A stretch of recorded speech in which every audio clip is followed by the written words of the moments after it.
The text message from the law firm arrived on a Tuesday morning while I was watering my peace lilies. $23 million. The number blazed on my phone screen like some sort of hallucination.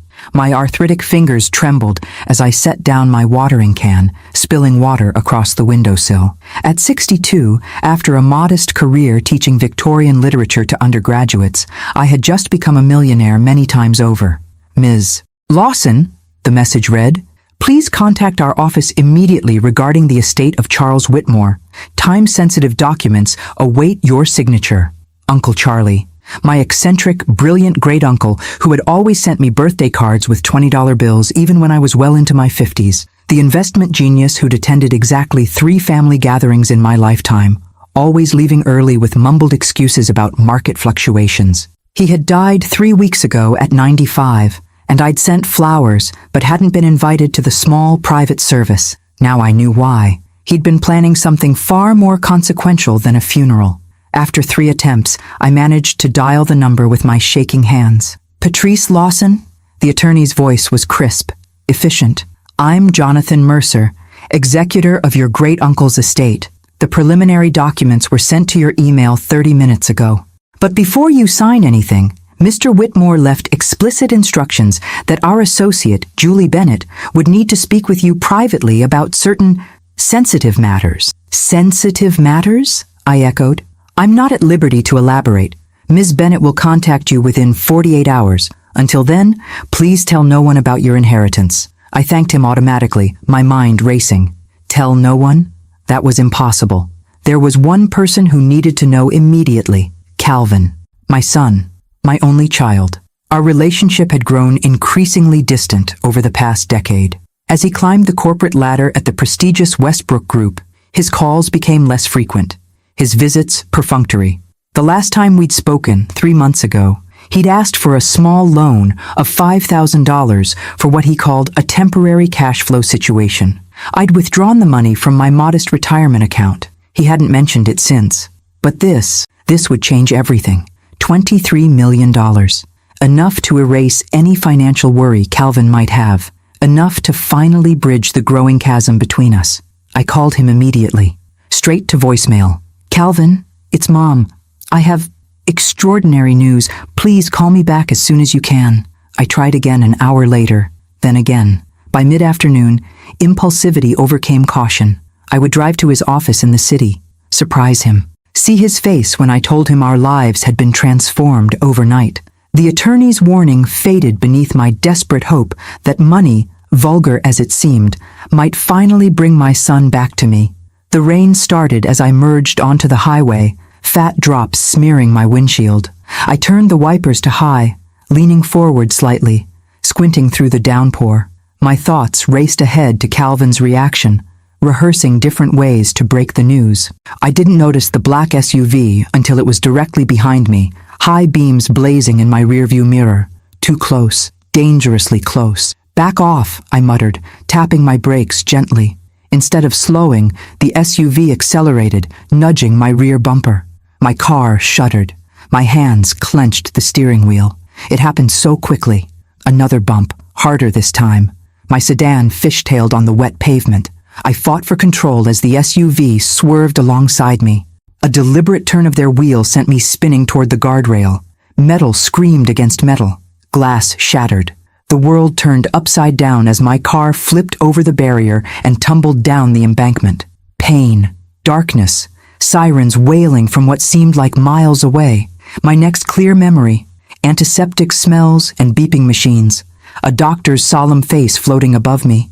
Multiple fractures, internal bleeding, surgery successful, very fortunate. I drifted in and out of consciousness. Each time I surfaced, I asked the same question. My son. Has anyone called my son? On the 3rd day, a nurse with kind eyes helped me dial Calvin's number. My fingers were immobilized in bandages, my arms mottled with bruises. She held the phone to my ear as it rang. Calvin Lawson, he answered, his voice clipped, professional. Calvin. It's Mom, I whispered, my throat raw from the breathing tube they'd only recently removed. I've been in an accident. I'm at Mercy General. The silence stretched for 3 heartbeats. Mom, I'm heading into a meeting with the board. Can this wait?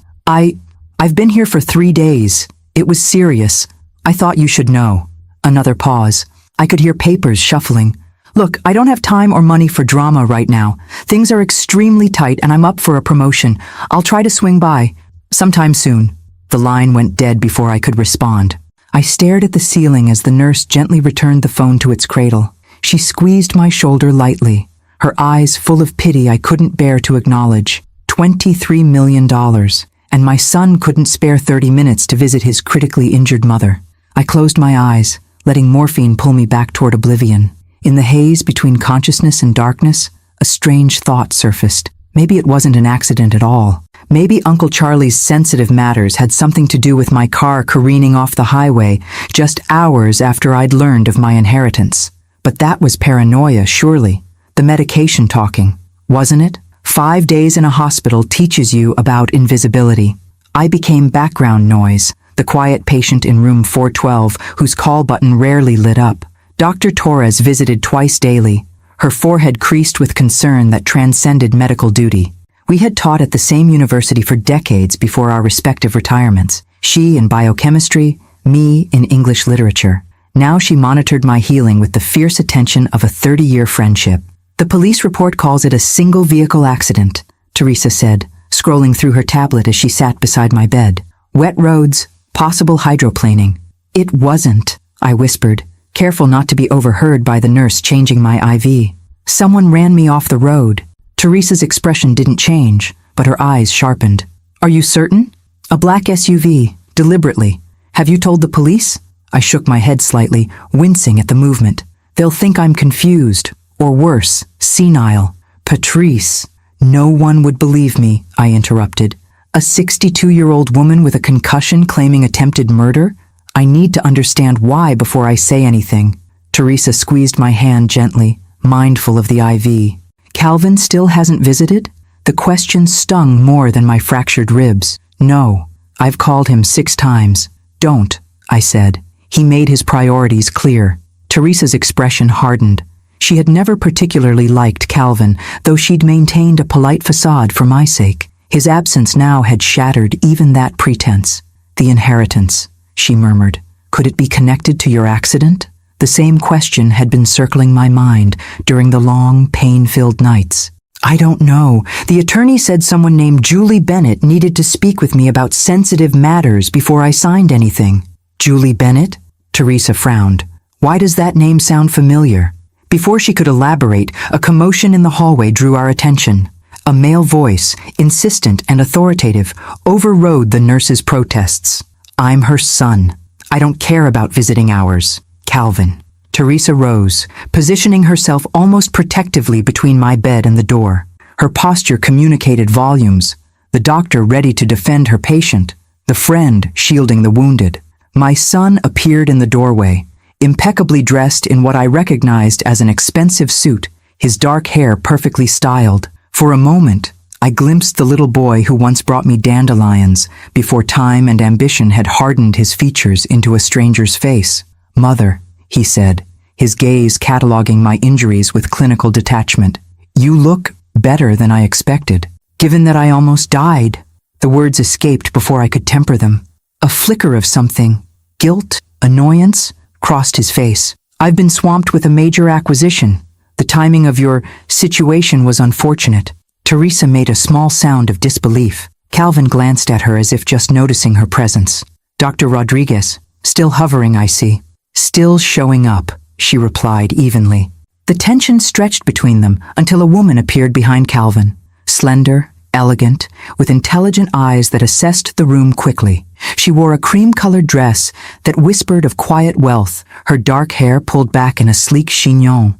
You must be Calvin's mother, she said, stepping forward with a warm smile that transformed her features. I'm Julie, his wife. I've been looking forward to meeting you, though I wish it were under better circumstances. Julie. The name registered like a static shock. Julie Bennett? The attorney's associate? Calvin shifted uncomfortably. Yes, well, we were married 3 months ago. Small ceremony.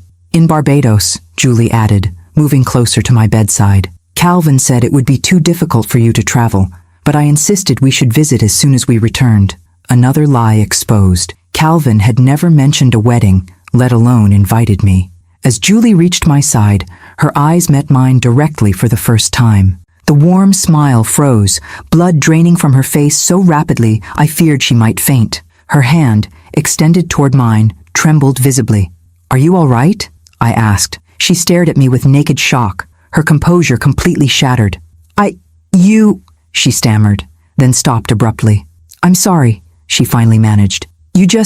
You look exactly like someone I used to know." Calvin frowned, looking between us with confused irritation. "Julie, what's going on?" She seemed not to hear him, her gaze locked on my face with an intensity that made me deeply uneasy. "You're Patrice Lawson," she whispered. "Charles Whitmore's great niece." The room went silent. Calvin's expression hardened into something I couldn't read. "How do you know about Uncle Charlie?" I asked carefully. Julie opened her mouth, then closed it. Something passed across her features, calculation, decision, before she composed herself with visible effort. "Your son mentioned him," she said smoothly, though her voice still carried a slight tremor. "I'm sorry for your loss. Were you close?" Before I could answer, Calvin interjected, "Mother, we need to discuss any paperwork or documents you might have received recently, for tax purposes." Teresa stepped forward. "Patrice needs rest, not financial discussions." "It's important," Calvin insisted, scanning the room as if searching for something. "Has anyone sent you any documents? Left you anything to sign?" The monitors betrayed my quickening pulse. I thought of the attorney's warning. "Tell no one." "Nothing," I lied, watching my son's face carefully. "Just medical forms." Julie's eyes never left mine. A silent communication I couldn't decipher passing between us. "We should go," she said suddenly, taking Calvin's arm. "Your mother needs rest. We'll come back tomorrow."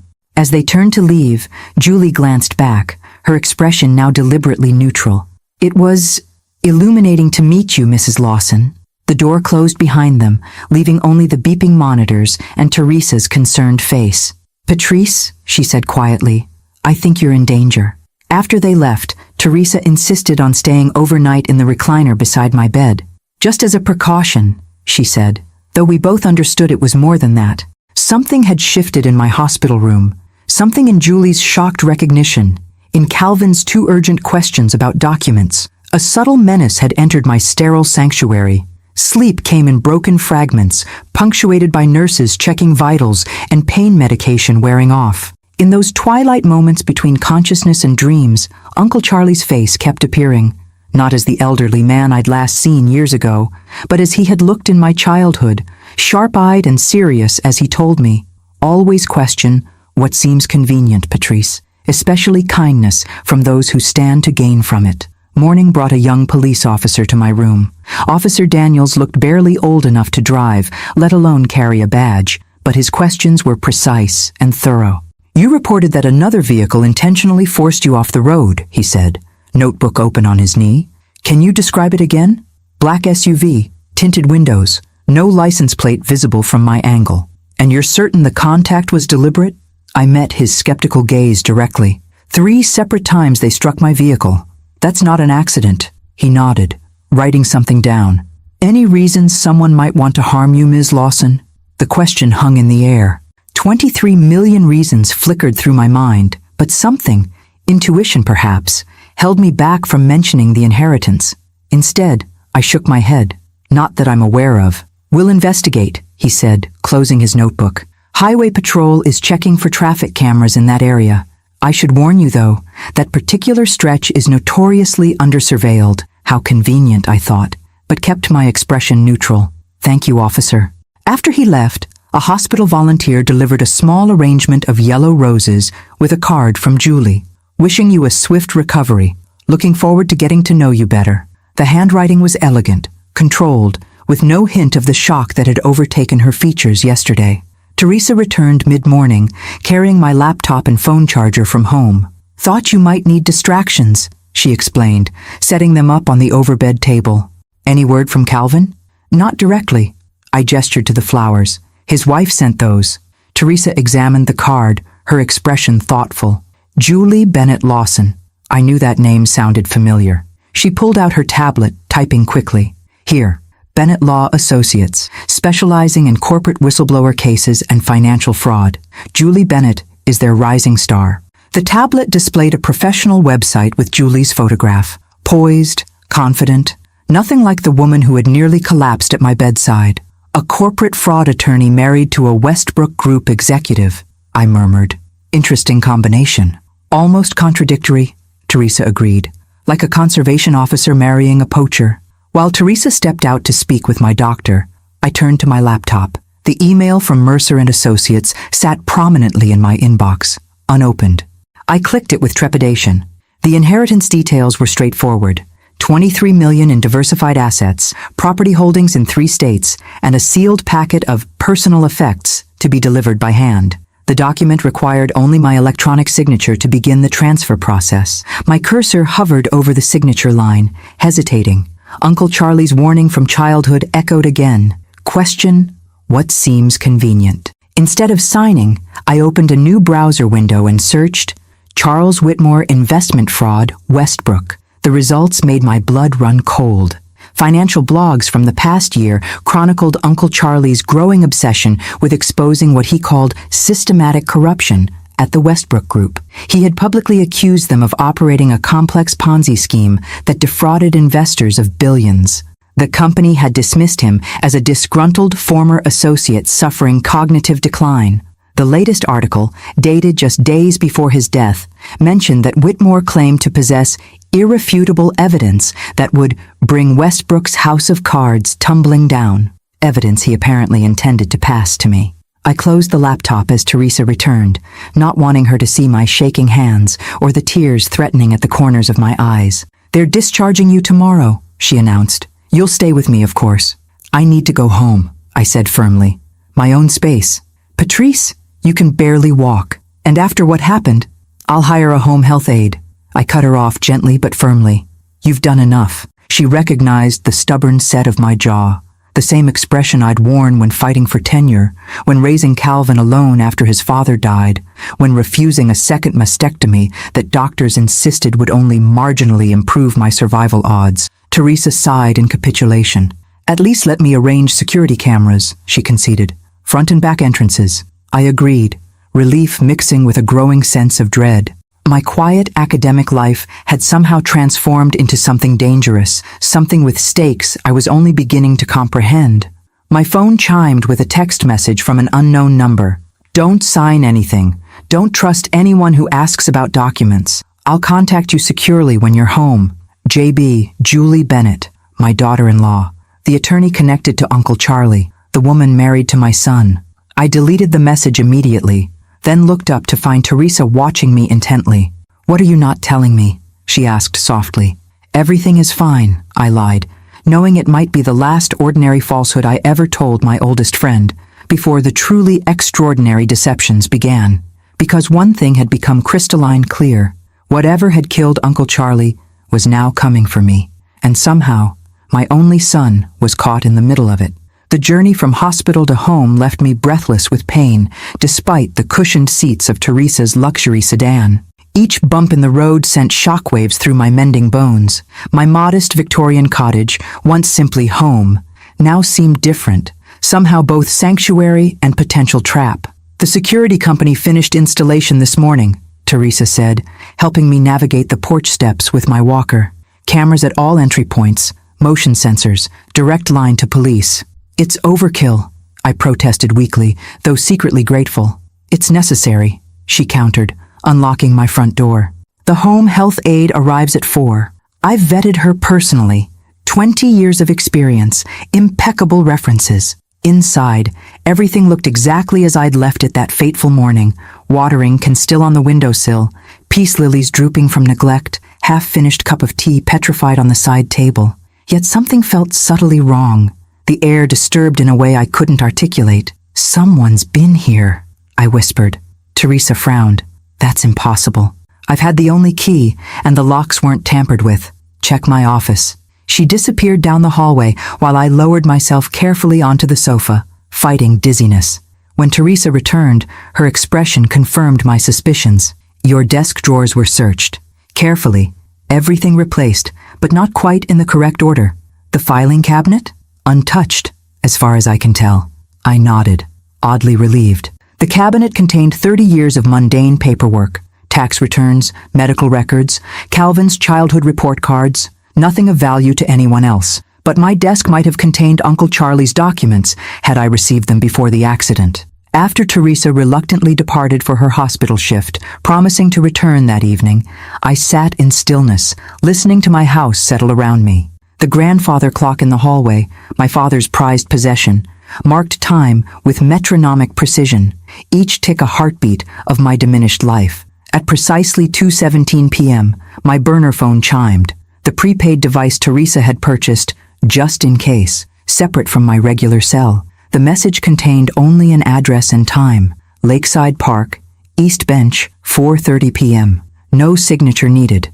Julie, the home health aide, Mrs. Abernathy, a no-nonsense woman with salt and pepper hair and forearms like a stevedore, arrived at 4 o'clock. After helping me change my bandages and take medication, she seemed startled by my request. "You want to go to the park? Today?" "Just for some fresh air," I said, affecting a frail smile.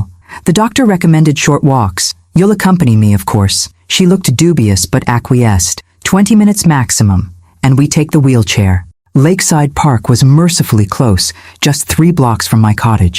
Mrs. Abernathy pushed my wheelchair along tree-lined paths, huffing slightly on the gentle inclines. At the eastern edge, I spotted a solitary figure on a bench overlooking the water. "I'd like to rest here," I told Mrs. Abernathy, gesturing toward the bench. "Perhaps you could find us some water. There's a vendor near the playground." Once she reluctantly departed, Julie quickly moved to my side, her elegant appearance replaced by nondescript clothing. Jeans, hoodie, sunglasses, hair hidden beneath a baseball cap. "We don't have much time," she said, her voice low. "They're watching your house. Who's watching? And why are you meeting me like this? What is your real connection to Uncle Charlie?" Julie's composed facade cracked slightly. "I'm genuinely Calvin's wife. That part isn't a lie. But I'm also the attorney Charles Whitmore hired to protect you and deliver certain documents. You married my son as part of your legal work?" The absurdity nearly made me laugh, despite the circumstances. "No," she replied sharply. "I met Calvin at a charity function last year, long before your uncle approached our firm. The connection was coincidental. I don't believe in coincidences anymore." "Neither do I." Julie glanced toward the path where Mrs. Abernathy would return. "The important thing is that your accident wasn't random. Westbrook's people believe you already have the documents." "What documents? What do they contain?" "Evidence of systematic fraud at the highest levels of Westbrook Group. Your uncle spent years compiling it. Falsified financial statements, offshore accounts, manipulated assets. Everything needed to prove they've been running a sophisticated Ponzi scheme worth billions." I felt suddenly lightheaded, and not from my injuries. "And Calvin? Is he involved?" Pain flickered across Julie's features. "That's complicated. I believe Victor Westbrook has been grooming him, involving him gradually in questionable transactions. Calvin likely doesn't understand the full scope of what he's participating in." "You're defending him," I observed. "I'm trying to save him," she corrected. "And you. The documents are being delivered tomorrow by a courier who worked with your uncle. Once you have them, I can help you bring everything to the Securities and Exchange Commission." Mrs. Abernathy appeared in the distance, carrying bottled water. "What about you?" I asked quickly. "Won't this expose your connection to the case?" "Yes," Julie said simply. "My career at the firm will be over. My marriage too, most likely." "Then why?" "Because it's the right thing to do." She stood, adjusting her cap. "And because I've grown to care about Calvin, despite everything. He deserves a chance to make this right." As she walked away, blending seamlessly into a group of joggers, Mrs. Abernathy returned, frowning suspiciously. "Who was that?" "Just a fellow bird watcher," I lied, gazing toward the lake, where a heron stood motionless in the shallows, patient and watchful, waiting for the perfect moment to strike. Sleep eluded me that night, pain medication notwithstanding. Mrs. Abernathy snored gently from the guest room, her presence both reassuring and constraining. I lay awake, mentally cataloging the impossible revelations of the past week. $23 million, a deliberate attempt on my life, my son potentially involved in financial crimes, and his wife, a woman I'd never met until days ago, secretly working to protect me. Had my life always contained these seeds of intrigue, dormant until Uncle Charlie's death? Or had I simply been so absorbed in my quiet academic existence that I'd failed to notice the corruption encircling my only child? Dawn brought a thin, colorless rain that streaked my bedroom windows. Mrs. Abernathy helped me bathe and dress, her efficiency both comforting and somewhat dehumanizing. By 10 o'clock, I was settled in my reading chair beside the bay window, pretending to read Jane Austen while actually watching the street through rain-blurred glass. At precisely 11:17 a.m., a delivery truck stopped in front of my house. The driver, young, bearded, wearing a standard courier uniform, approached with a medium-sized package. Mrs. Abernathy answered the door, signed for the delivery, and brought the package to me. "From Mercer and Associates," she noted, reading the return label before setting it beside me. My heart raced. Uncle Charlie's documents. I kept my expression neutral, thanking her before suggesting she prepare lunch. Once alone, I examined the package without opening it. Heavier than expected, professionally sealed. What secrets did it contain that were worth killing for? I hid it beneath an Afghan just as my phone rang. "Calvin. Mother, I need to see you, today." His voice carried an unfamiliar edge, fear disguised as urgency. "I'm quite tired, Calvin. The doctor recommends minimal visitation." "This is important," he lowered his voice. "It's about Uncle Charlie." A chill ran through me despite the warmth of my sweater. "What about him?" "Not over the phone. I'll be there at 2. The line went dead before I could respond. I glanced at the hidden package, then at the clock. 2 hours to examine whatever explosive evidence Uncle Charlie had collected before Calvin arrived. But first, I needed privacy. When Mrs. Abernathy brought my soup and medication, I made a performance of taking the pain pills, then discreetly removed them from my mouth after she departed. I needed clarity, not sedation. 30 minutes later, I called out weakly, "Mrs. Abernathy, could you fetch my cardigan from the bedroom closet? The blue one. I'm feeling chilled." The moment she disappeared down the hallway, I quickly transferred the package to the hollow space inside my father's grandfather clock. I had just resumed my position when she returned, cardigan in hand. "Thank you," I said, affecting drowsiness. "I think I'll nap now. Those pills make me so sleepy." She nodded approvingly. "I'll be in the kitchen. Call if you need anything." I closed my eyes, listening to her footsteps recede, then counted to 300 before carefully rising. The walk to the clock required excruciating effort without my walker, each step sending jolts of pain through my healing ribs. Once there, I retrieved the package and made my painstaking way to the bathroom, the one room where privacy was guaranteed.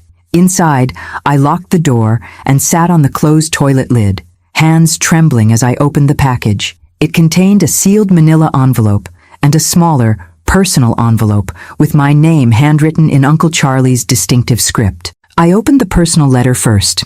"My dear Patrice, if you're reading this, I am gone, and you face danger I had hoped to shield you from." Inside the sealed envelope is evidence of criminal activity at the Westbrook Group spanning 2 decades.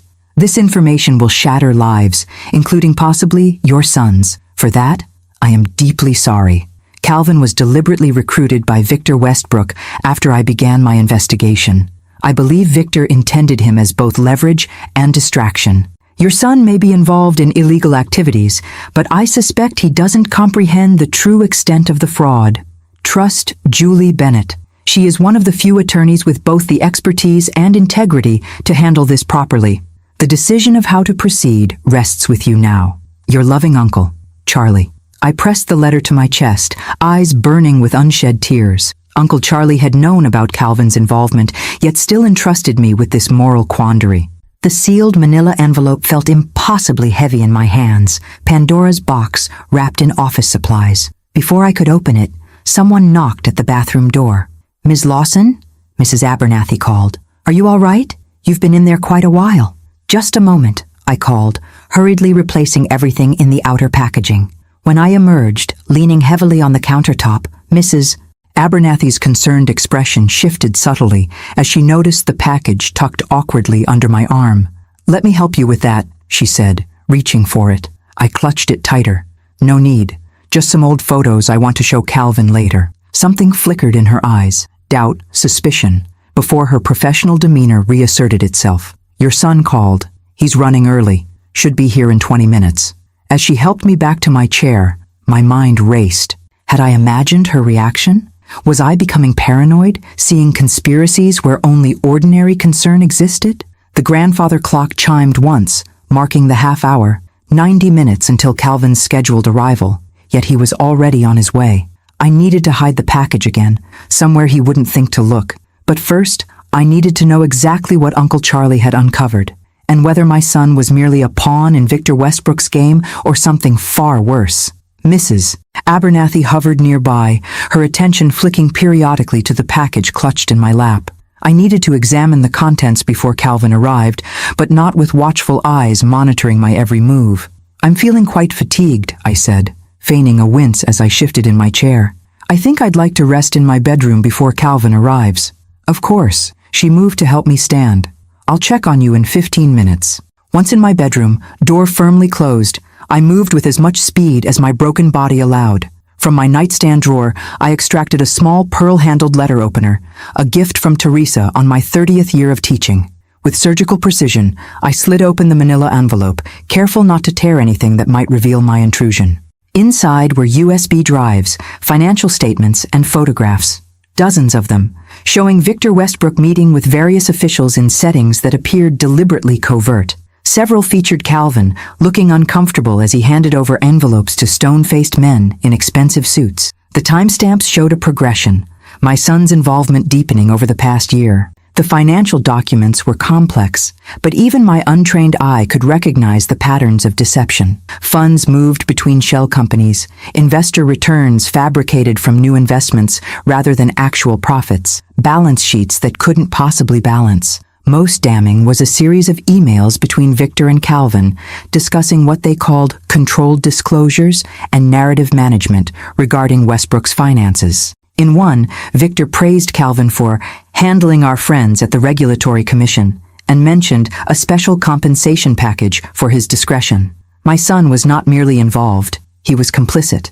With trembling hands, I gathered everything, returning it precisely as I'd found it.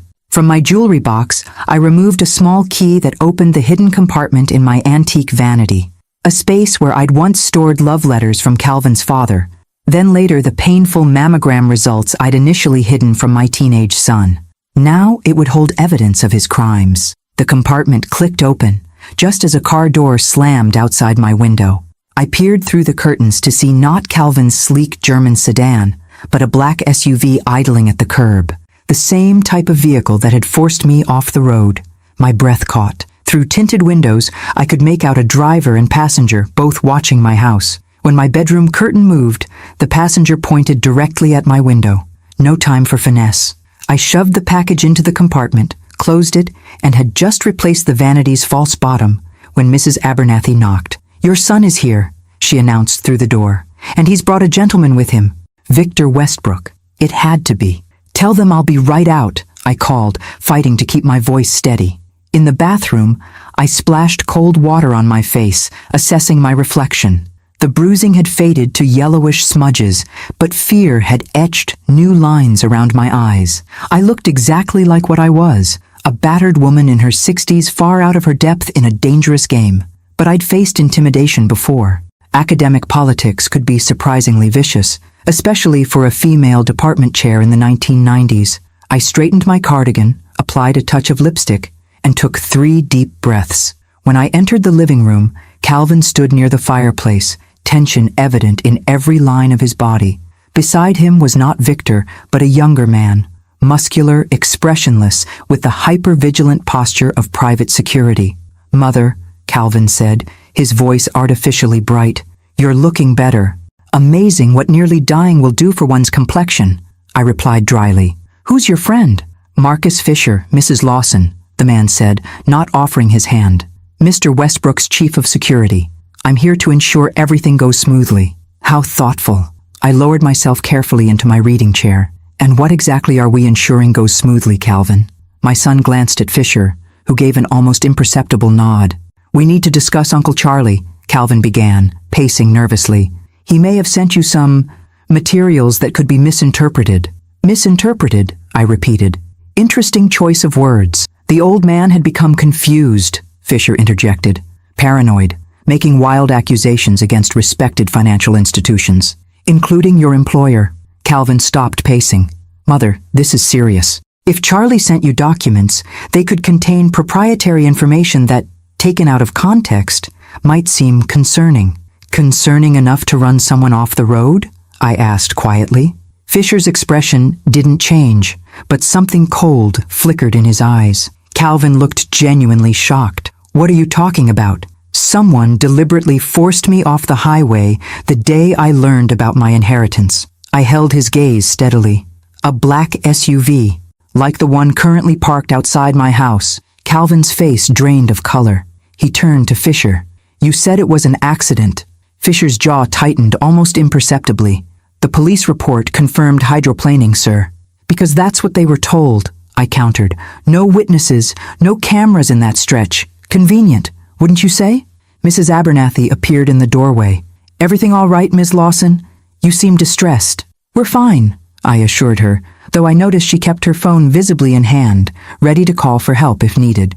Calvin collapsed onto the sofa, running his hands through his hair, a gesture so reminiscent of his childhood self that my heart ached despite everything. Mother, please, if Uncle Charlie sent you anything, just give it to me, for your own safety. My safety, I echoed.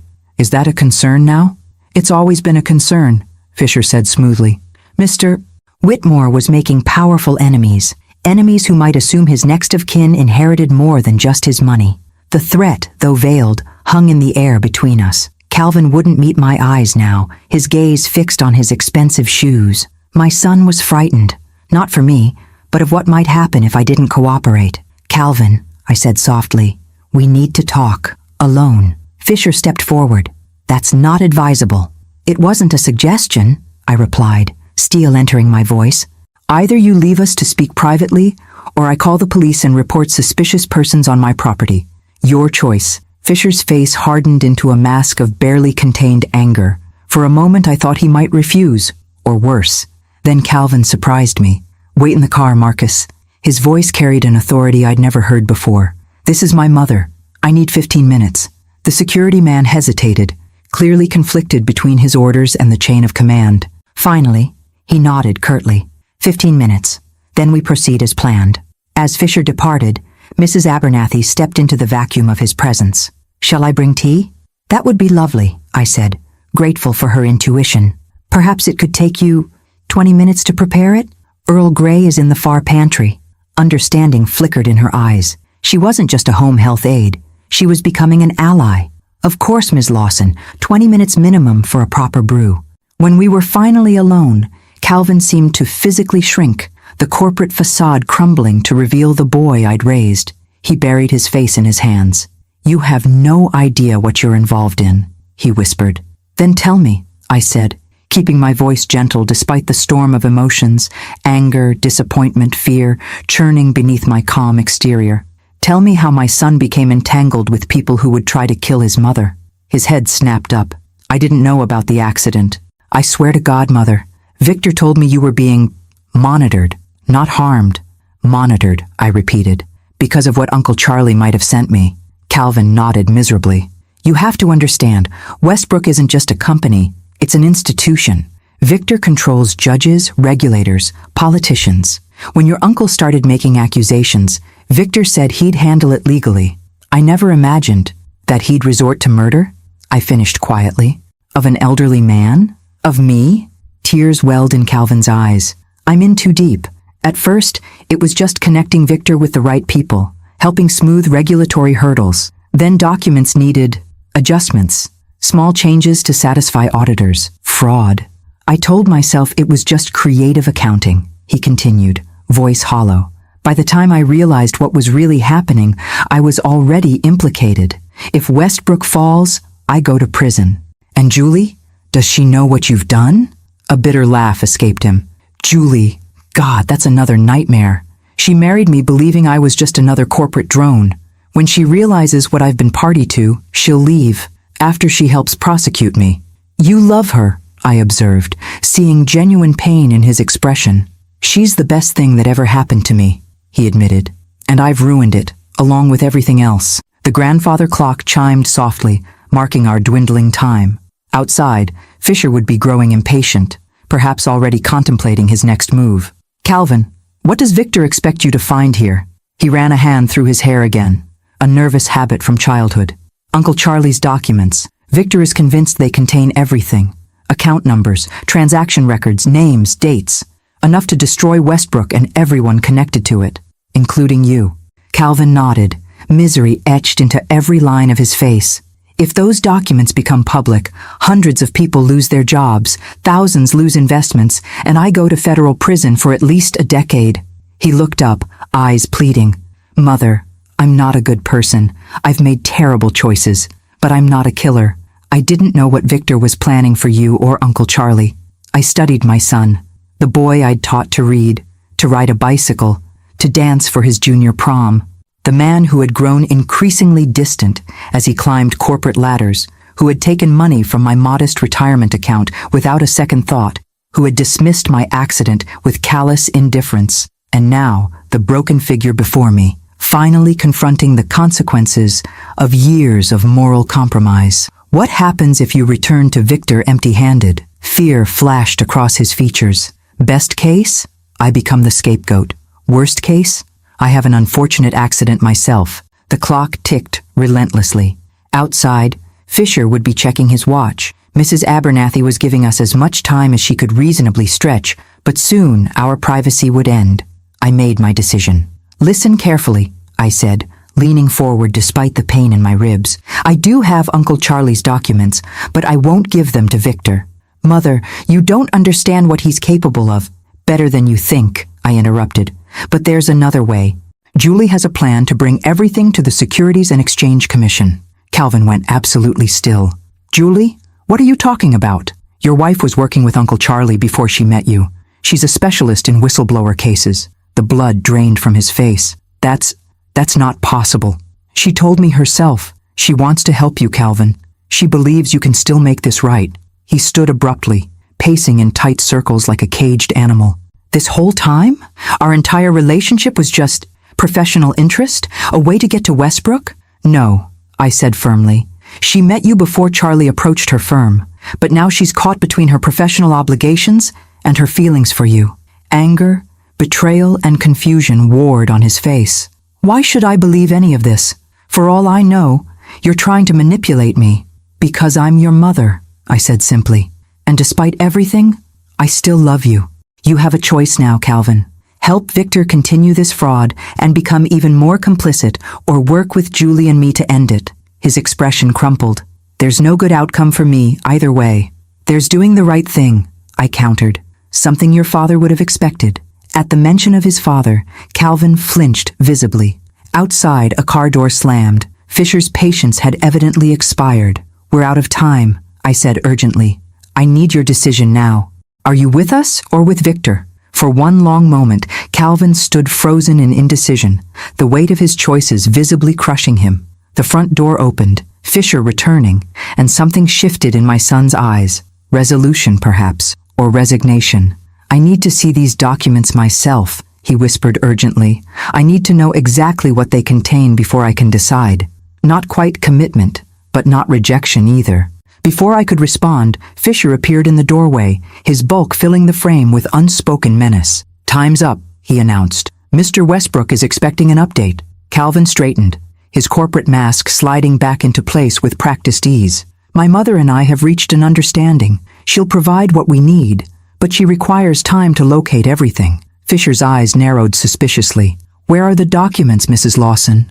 Not here, I lied smoothly. My friend Teresa has them in her safe deposit box. A precaution after my accident. Then we'll visit this Teresa together, Fisher said, stepping toward me. Calvin moved between us. That won't be necessary. My mother has agreed to retrieve everything tomorrow. We should report back to Victor. He turned to me with a performance of filial concern. Mother, you should rest now. I'll return in the morning to handle this. The subtext was clear. He needed time to think, to process the revelations about Julie, to decide where his loyalties truly lay. I nodded, playing along.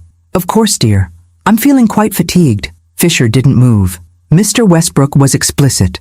We don't leave without the documents. And you'll have them, Calvin assured him, once my mother has recovered enough to access them.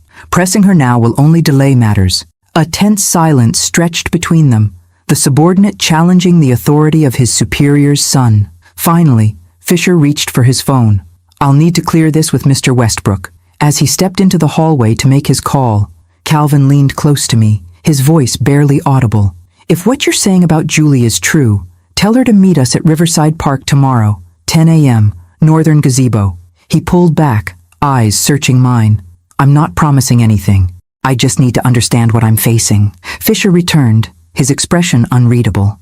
Mr. Westbrook has agreed to your timeline, Mrs. Lawson, but he's sending additional security to monitor your house overnight, for your protection. The last words dripped with insincerity. Calvin shot me a warning look. Play along. How thoughtful, I said, matching Fisher's false pleasantness. Though I already have my health aide staying with me. Mrs. Abernathy, yes, Fisher smiled thinly. We've run a background check. Former military nurse. Impressive credentials. The casual revelation that they'd investigated my healthcare provider sent a chill through me. How long had they been watching? What else did they know? After they departed, Calvin with a stiff, formal hug that felt like a performance for Fisher's benefit, Mrs. Abernathy emerged from the kitchen, tea tray in hand. I gathered they won't be staying for Earl Grey, she observed dryly. No? I sank into my chair, suddenly exhausted. But we have other concerns. They're posting surveillance outside. She nodded, unsurprised. I noticed the second SUV arriving as they left. 2 men. East corner. You're very observant for a home health aide. 20 years in military intelligence before nursing school teaches you to notice details. She set the tea tray down and pulled up a chair. Now, would you like to tell me what's really going on, Professor Lawson? Because that man who just left isn't here for your medical well-being. I studied her carefully. Why should I trust you? Because Dr. Torres personally selected me from a very short list of people she trusts with her life. And because I've been watching that security man evaluate your home's entry points like he's planning a breach, not a protection detail. Decision time. I needed allies, and Teresa's judgment had never failed me before. I need to make a call first, I said. When Teresa confirmed that Mrs. Abernathy, call me Helen, please, was indeed a former military intelligence officer who'd retrained as a nurse after a back injury ended her field career, I made my choice. I need to contact Julie Lawson immediately, without anyone outside knowing. Then I need to remove something from my vanity without being observed through the windows. Helen didn't bat an eye. Give me 15 minutes to create a diversion. When you hear commotion outside, move quickly. She disappeared into the guest room, emerging with a small duffel bag I hadn't seen before. From it, she extracted what looked like standard emergency flares. Smoke markers, she explained. Non-toxic, but very convincing. The men outside will have to investigate when they seem to originate from your garage. While she prepared, I called Julie using the burner phone, relaying Calvin's message about Riverside Park. Did he commit to helping us? Julie asked, hope evident in her voice. Not explicitly, but he's willing to listen. He knows about your connection to Uncle Charlie now. A sharp intake of breath. How did he react? Hurt, confused, betrayed. I hesitated. He loves you, Julie. That much is genuine. She was silent for a moment. I never meant to fall in love with him, she finally said. It complicated things. Love usually does. I glanced toward the window where Helen was monitoring our unwanted guardians. Can you bring SEC representatives to the meeting tomorrow? Someone who can offer Calvin a deal in exchange for testimony against Victor? Possibly. But Patrice, you need to understand something. The documents you have aren't just evidence of financial fraud. They also contain proof of bribery, blackmail, even connections to organized crime. Victor Westbrook isn't just facing financial penalties, he's facing decades in federal prison. People like that don't go quietly. Helen signaled me. 1 minute until diversion. I understand the danger, I said quickly. But right now, I need to secure those documents and make it through the night. Tomorrow at 10, Riverside Park. Seconds after hanging up, smoke began billowing from the side of my house. Helen nodded sharply. Now, I moved as quickly as my injured body would allow, retrieving Uncle Charlie's package from the vanity compartment. By the time I returned to the living room, Helen was watching through the blinds as both security men abandoned their vehicle to investigate the smoke. We have maybe 3 minutes, she said. Where do you want to hide it? Not here, I decided. They'll search the house the moment we leave tomorrow. We need to get it out now. Helen assessed the package quickly. How valuable. $23 million and multiple federal prosecutions. She nodded once, her military efficiency reasserting itself. The drainage culvert behind your property connects to the main system. I noticed it earlier when checking the perimeter. We can use that. I can barely walk, let alone crawl through drainage pipes, I reminded her. You won't have to. She moved to the kitchen, returning with a large waterproof freezer bag. The documents go in here. I'll make the delivery while you create a second diversion. As she carefully sealed the package, I realized what she was proposing. You're leaving me alone with them outside? Only briefly. Those men are focused on stopping you from leaving, not following me. I'll exit through your bathroom window, make the drop, and return before they realize I was gone. She handed me a cell phone. If anything happens, call this number. It connects directly to Dr. Torres and emergency services simultaneously. The security men would return soon, their patience for smoke diversions limited. Who should we send the documents to? Julie? Helen shook her head. Too risky. If they're watching your son, they're watching his wife. She considered for a moment. Dr. Torres has a nephew on the police force, Detective, Organized Crime Division. The package goes to him. I wrote Teresa's nephew's name and badge number on the waterproof bag, along with a brief note explaining the contents were evidence of financial crimes connected to my recent accident. As Helen prepared to leave, I grabbed her wrist. Thank you, I said simply, for believing me. A ghost of a smile touched her lips. In my experience, literature professors rarely fabricate corporate conspiracies. She glanced out the window. The men are returning. Make noise in the front rooms. Act frustrated about the smoke. I'll be back within 20 minutes. After she slipped away, I shuffled to the front door, calling out irritably about faulty wiring and ancient garages for the benefit of anyone listening. Through the window, I could see the security men resuming their positions, now more alert than before. One spoke into his radio, reporting the incident to someone higher up the chain, I assumed. The minutes crawled by with excruciating slowness. I made a show of checking smoke damage, moving between windows where I could be seen, maintaining the illusion that both Helen and I remained focused on household concerns. 18 minutes later, I was counting every second. Helen reappeared in the hallway as silently as she had vanished. Package delivered to the rendezvous point, she reported quietly. Dr. Torres's nephew will retrieve it within the hour. And now? Now we prepare for tomorrow. She drew the curtains closed. They'll expect you to leave the house to retrieve the documents from your friend's safe deposit box. We need to make that look legitimate. We spent the next hour constructing a plausible narrative. Phone calls to Teresa on speakerphone, loud enough to be overheard, arranging to meet at her bank tomorrow morning. Helen periodically checked the surveillance outside, noting when shifts changed and identifying blind spots in their coverage. As night fell, an unexpected text arrived on my burner phone. Changed circumstances. Victor knows about me. Had to leave home. Staying at Harborview Hotel under maiden name. Still meeting tomorrow. Brought someone who can help Calvin. Jay. Julie's been compromised, I told Helen. Victor knows she was working with Uncle Charlie. Helen's expression tightened. This significantly increases the risk for tomorrow. If Westbrook is desperate enough to expose his inside source, he's preparing to eliminate all loose ends. My son included? She didn't answer directly, which was answer enough. Get some rest, she said instead. I'll take first watch. Sleep proved elusive, despite my exhaustion and pain medication. Around midnight, the security lights in my backyard suddenly illuminated. Helen materialized at my bedroom door. Someone's testing the perimeter, she whispered. Stay down.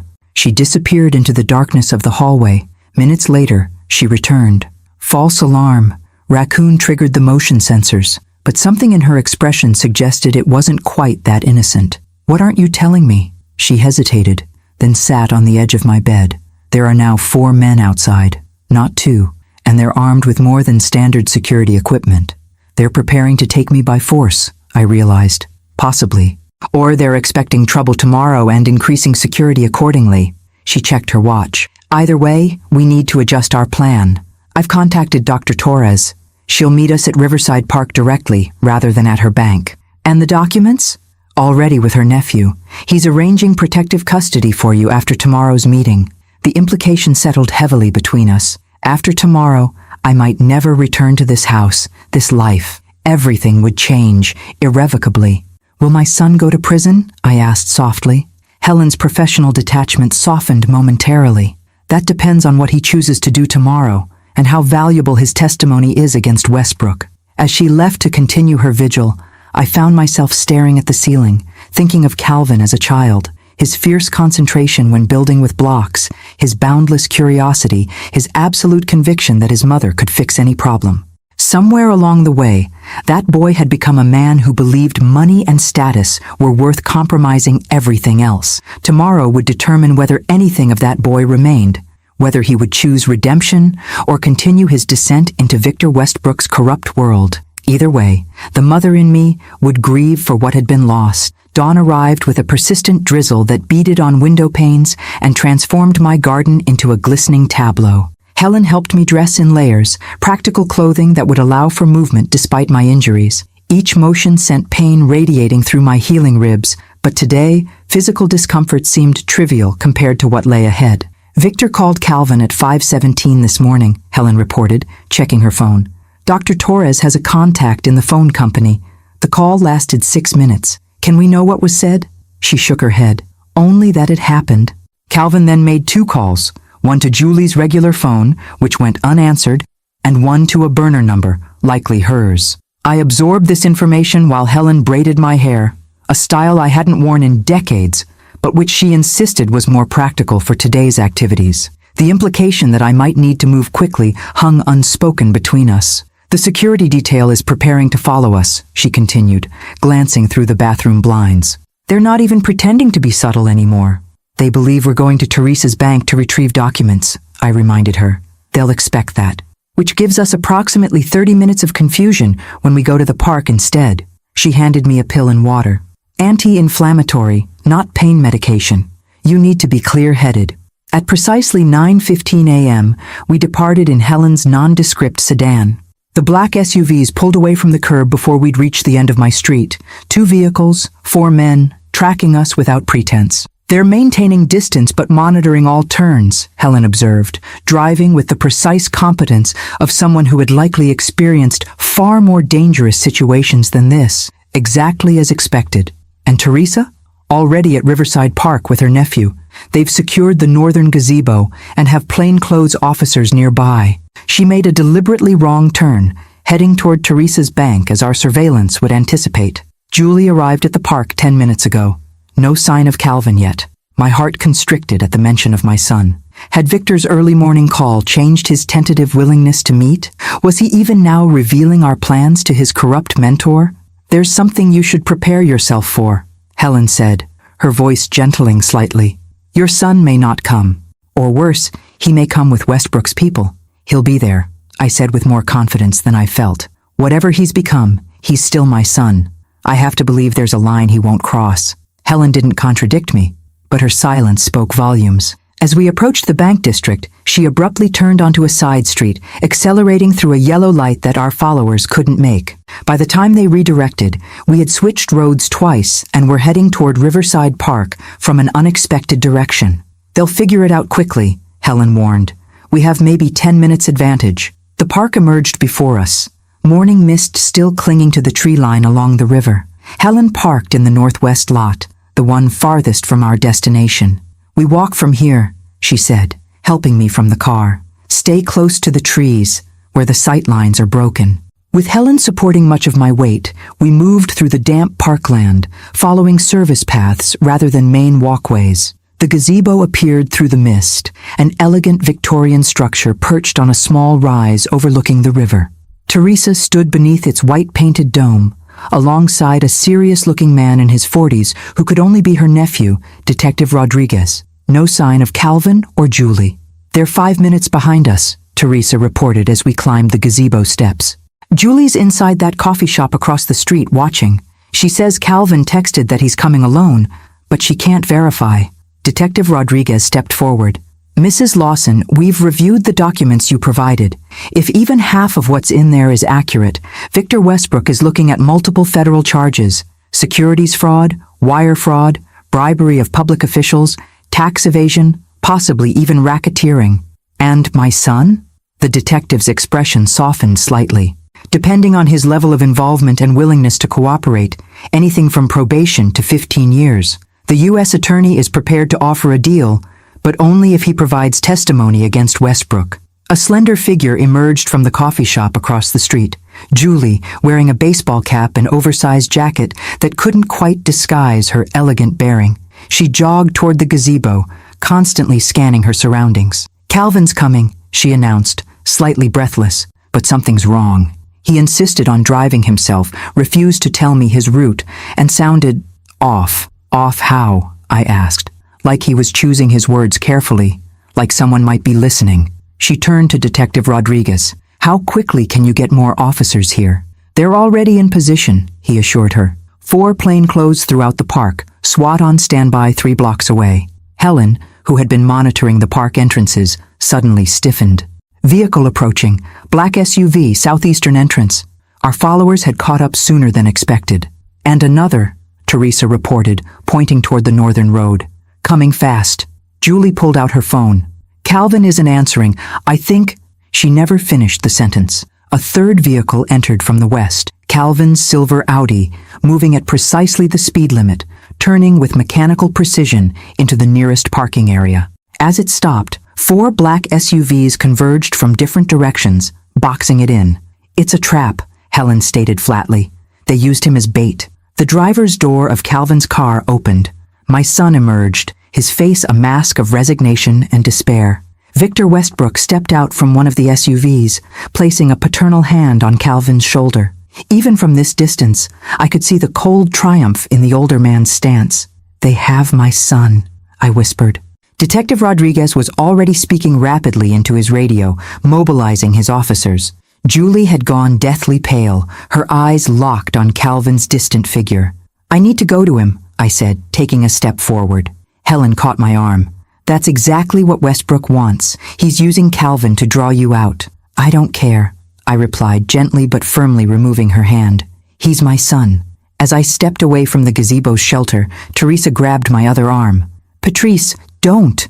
It's too dangerous." "I've faced dangerous men before," I said, thinking of academic department politics that had once threatened my career, of my battle with cancer, of raising a son alone after my husband's death. None compared to this moment, but the principle remained the same. Fear could not be allowed to dictate my choices. "At least let me come with you," Julie pleaded, moving to my side. Detective Rodriguez spoke quickly into his radio before addressing us. "Mrs. Lawson, Ms. Bennett, if you insist on approaching, my officers will cover you, but I strongly advise waiting until SWAT arrives." "Every minute we wait gives Victor more control over my son," I replied. "You have the documents. Do what you need to do with them, but I'm going to Calvin now." Helen assessed the situation with professional detachment. "They've positioned men at all park exits. They don't intend for anyone to leave until they have what they want." "Which is?" "The documents, certainly. But also loose ends eliminated." Her eyes met mine directly. "You, Julie, possibly even Calvin at this point." I nodded, understanding the stakes with perfect clarity. "Then we don't give them time to implement whatever plan they've developed." Without waiting for further discussion, I began walking toward my son, Julie beside me. Behind us, I heard Detective Rodriguez coordinating with his team, Teresa arguing for more immediate intervention, Helen offering tactical advice. But my focus had narrowed to Calvin's distant figure, standing rigidly beside Victor Westbrook like a hostage at an execution. As we approached, I could see Victor more clearly. A tall, distinguished man in his 60s with silver hair and the confident posture of someone accustomed to wielding power. His hand remained on Calvin's shoulder, in what might appear to casual observers as an avuncular gesture, but which I recognized instantly as restraint. "Mother, stop!" Calvin called when we were about 20 yards away. "Go back." Victor smiled thinly. "Mrs. Lawson at last, and Ms. Bennett. How convenient to have both of you join us." Fisher and 2 other security men moved to flank us, effectively cutting off retreat. Julie tensed beside me, but I maintained my steady pace until we stood just feet from Calvin and Victor. "Let go of my son," I said quietly. "Your son works for me," Victor replied, his tone pleasant yet threaded with steel, "and has been exceptionally valuable, if occasionally misguided in his loyalties." Calvin wouldn't meet my eyes. His face was pale, jaw clenched with what might have been fear or anger or both. "We have a simple exchange to propose," Victor continued. "You turn over all copies of Charles Whitmore's documents, sign a comprehensive non-disclosure agreement, and everyone walks away intact. You keep your inheritance. Calvin keeps his career. Ms. Bennett keeps her law license. And if I decline? I asked, though we all knew the answer. Victor's smile didn't waver. Then things become unnecessarily complicated. Your accident demonstrated how dangerous the world can be for a woman of your age. Julie stepped forward, her professional demeanor asserting itself. Those documents are already with federal authorities, Mr. Westbrook. Securities fraud, wire fraud, bribery. The evidence is comprehensive. Something dangerous flickered in Victor's eyes. Then there's no reason not to give me your copies as well, is there? Unless you're bluffing. I don't bluff, I said. And neither did my uncle. Victor's hand tightened on Calvin's shoulder. Your uncle was a delusional old man with a vendetta. And unfortunately, mental instability seems to run in your family. First Charles with his paranoid conspiracy theories, now you with your tragic accident and resulting confusion. The implied threat was clear. If I wouldn't cooperate, he would discredit me, perhaps have me declared incompetent, or worse. Calvin, I said, ignoring Victor to address my son directly. You have a choice to make, right now. My son finally looked at me, his expression tormented. It's not that simple, Mother. It is, Julie countered, her voice gentle but firm. Calvin, I've seen the evidence. This isn't just creative accounting. People have been hurt. Investors who lost everything. Employees whose pensions vanished. Real people with real lives. People die in business, Victor interjected coldly. The weak are separated from the strong. It's natural law. There's nothing natural about fraud, I replied, or attempted murder. Calvin flinched visibly at the word murder. His eyes darted to Victor, then back to me, a new wariness in his expression. I had nothing to do with your accident, Victor said smoothly. An overzealous security measure, completely unauthorized, like the men watching my house, like the 4 SUVs currently blocking the park exits. I gestured around us. This doesn't look like a business meeting, Victor. It looks like a criminal enterprise cornered by authorities. For the first time, uncertainty crossed Victor's features. His gaze swept the park, noticing perhaps for the first time the casual joggers who moved with too much purpose, the maintenance workers who paid too much attention to our confrontation. Calvin, Victor said sharply, it's time to demonstrate your loyalty. Tell your mother and your wife to cooperate or face the consequences. My son stood motionless, caught between the mentor who had shaped his professional identity and the mother who had raised him, the wife who had loved him despite knowing his flaws. What would Dad say if he could see you now? I asked softly, invoking the memory of the man who had taught Calvin to ride a bicycle, to stand up to bullies, to do what was right even when it was difficult. Something broke in Calvin's expression, the corporate mask cracking to reveal the boy I had raised, the man he might yet become. I can't do this anymore, he whispered, then louder. I can't do this. He stepped away from Victor's grasp. It's over. I'm done. Victor's face transformed, affable mentor vanishing in an instant to reveal something cold and reptilian. You ungrateful little parasite, he hissed at Calvin. I made you. Everything you have, everything you are, it came from me. Not everything, Calvin replied, his voice steadier now. He moved to stand beside Julie and me, physically crossing the divide. My conscience came from my parents. Fisher took a step forward, hand moving beneath his jacket toward what I could only assume was a concealed weapon. The other security men fanned out, creating a perimeter around us. This is your last chance, Victor said, his composure fracturing further. Return the documents, sign the agreements, and perhaps I'll consider allowing your son a future outside prison walls. It's too late for threats, Julie said. Look around you, Victor. Throughout the park, the seemingly casual visitors had stopped their pretense. The jogger by the fountain now held a police badge. The maintenance workers had positioned themselves strategically behind Victor's security team. Detective Rodriguez approached from the gazebo, flanked by uniformed officers. Victor's eyes darted from side to side, calculating odds, potential escapes. This changes nothing. I have connections your little police detective couldn't begin to comprehend. Judges, congressmen, regulatory officials, all in my pocket. That's why we went federal, Teresa said, joining us with Helen at her side. Your local connections can't help you with the Securities and Exchange Commission or the FBI. As if on cue, a convoy of black vehicles with federal insignia swept into the park, blocking the remaining exits. Men and women in windbreakers emblazoned with FBI poured out, moving with coordinated precision. Fisher reached for his weapon, but Helen moved with shocking speed for a woman her age, her hand snaking out to grasp his wrist in what must have been an excruciating hold. "I wouldn't," she said calmly, as Fisher's knees buckled. 20 years of military intelligence teaches you where the nerve clusters are. Detective Rodriguez stepped forward, badge extended. "Victor Westbrook, you're under arrest for securities fraud, wire fraud, conspiracy, and attempted murder. You have the right to remain silent." The methodical recitation of Miranda rights seemed to finally penetrate Victor's armor of invincibility. His shoulders slumped infinitesimally. Not surrender, but recognition that this battle, at least, was lost. As federal agents secured the scene, handcuffing Victor and his security team, Calvin turned to me. His eyes held a mixture of shame, regret, and something I hadn't seen in years. The vulnerability of my son seeking his mother's approval. "I'm sorry," he said simply, "for everything." "I know," I replied, reaching for his hand. "What happens now?" Julie stepped closer, her professional demeanor softened by evident relief. "Calvin has agreed to testify against Victor and the entire Westbrook operation.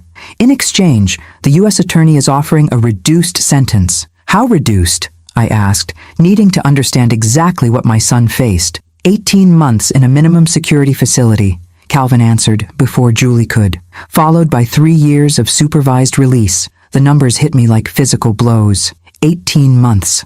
My son would spend a year and a half in prison. Yet considering the alternative, the decades behind bars he might have faced without cooperation, it represented mercy. "When?" My voice cracked on the single syllable. "After the trial," Julie explained gently, "which could take a year to begin. Calvin will remain under house arrest until then." Detective Rodriguez approached, nodding respectfully to me, before addressing Calvin. "Mr. Lawson, the federal agents need to take your preliminary statement now." Calvin squeezed my hand once before releasing it. "I need to do this," he said, more to himself than to me. Then, with straightened shoulders, he walked toward the waiting federal agents. "He'll be okay," Julie assured me, watching him go. "The prosecutor said his cooperation is extraordinarily valuable. They'll honor the agreement." I nodded, unable to speak past the knot in my throat. Victory and loss had become so entangled, I couldn't separate them. Helen materialized at my side with a wheelchair. "You should sit, Ms. Lawson. Your body has been through enough trauma today." As I sank gratefully into the chair, Teresa tucked a blanket around my legs against the morning chill. "It's over, Patrice," she said softly. "You did it. Charlie would be proud." I watched as Victor was led to a waiting vehicle, his imperious bearing incongruous with the handcuffs binding his wrists. Our eyes met briefly across the distance. In his gaze, I saw not defeat, but a cold promise of retribution. A man calculating future moves even as his current game collapsed around him. "It's not over," I murmured. "Not completely." Julie followed my gaze and nodded grimly. "Men like Victor Westbrook don't surrender easily, but he's facing multiple federal charges with overwhelming evidence and cooperative witnesses.